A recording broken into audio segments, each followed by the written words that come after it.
بسم اللہ الرحمن الرحیم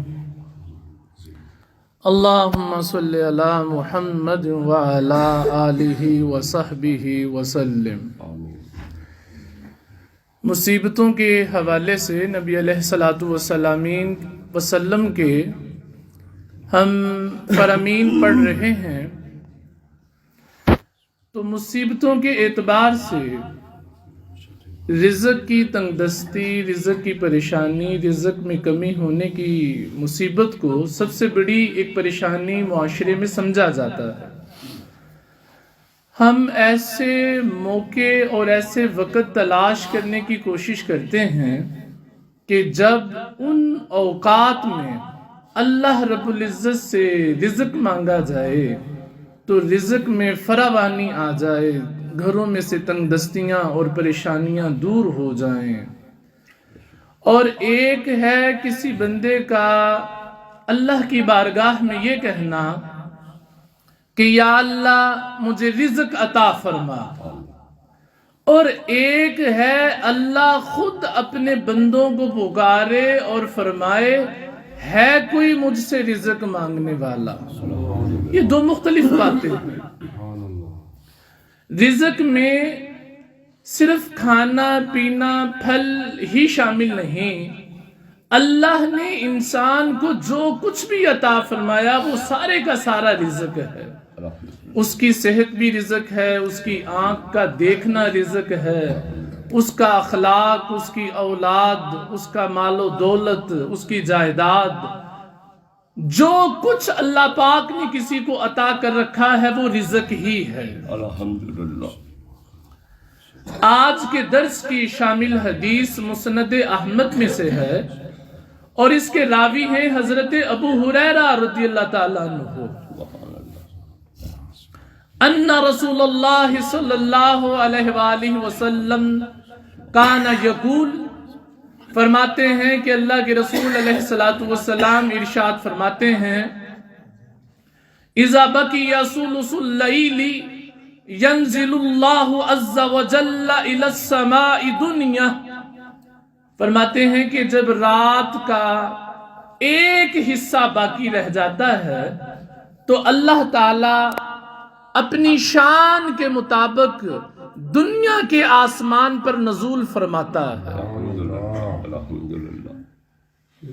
اچھا، اللہ اپنی شان کے مطابق دنیا کے آسمان پر نزول فرما کر فیقول، اللہ کی ذات اللہ ہو کر ارشاد فرماتا ہے من ذا الذی یدعونی استجب لہ، اللہ فرماتا ہے کوئی جو مجھ سے دعا مانگے میں اس کی دعا قبول کر لوں۔ ایک ہے کہ بندہ اللہ سے دعا کرے یا اللہ یہ عطا کر، یا اللہ یہ عطا کر۔ ایک ہے کہ اللہ ہو کر اپنی مخلوق کو کہے، فرمائے ہے کوئی مجھ سے دعا کرنے والا میں اس کی دعا قبول کروں۔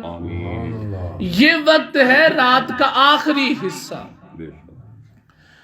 پھر اللہ رب العزت فرماتا ہے من ذا الذی یستغفرنی اغفر لہ، اللہ فرماتا ہے کوئی مجھ سے اپنے گناہوں کی معافی مانگنے والا میں اللہ اس کے گناہ معاف فرما دوں۔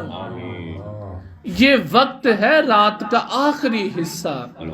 ایک ہے انسان اللہ سے کہے کہ یا اللہ میرے گناہ معاف فرما دے، ایک ہے کہ اللہ فرمائے کہ ہے کوئی مجھ سے اپنے گناہوں کی معافی مانگنے والا میں اس کے گناہ معاف کر دوں۔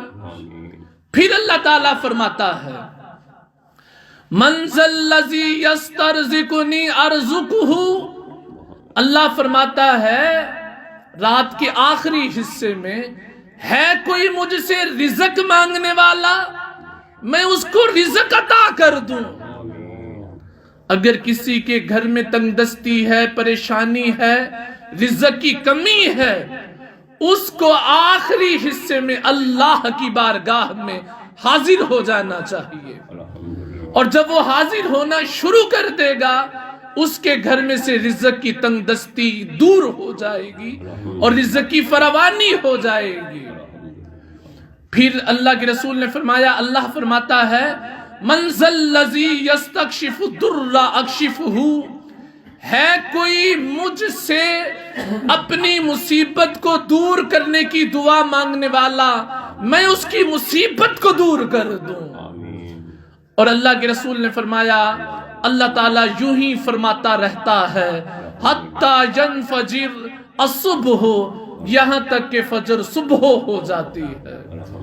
تو جس کے گھر میں رزق کی کمی ہے، تنگ دستی ہے، کوئی پریشانی ہے، کوئی مصیبت ہے، یا وہ اپنے گناہوں کی اللہ سے معافی چاہتا ہے، اس کا بہترین وقت ہے جب رات کے 2 حصے بیت جائیں، آخری حصہ رہ جائے، اس وقت بیدار ہو، اللہ آسمان دنیا پر اپنی شان کے مطابق نزول فرما کر خود صدا دیتا ہے کوئی رزق مانگنے والا، ہے کوئی گناہوں کی بخشش اور مانگنے والا، ہے کوئی اپنی مصیبت کو دور کرنے کی دعا مانگنے والا۔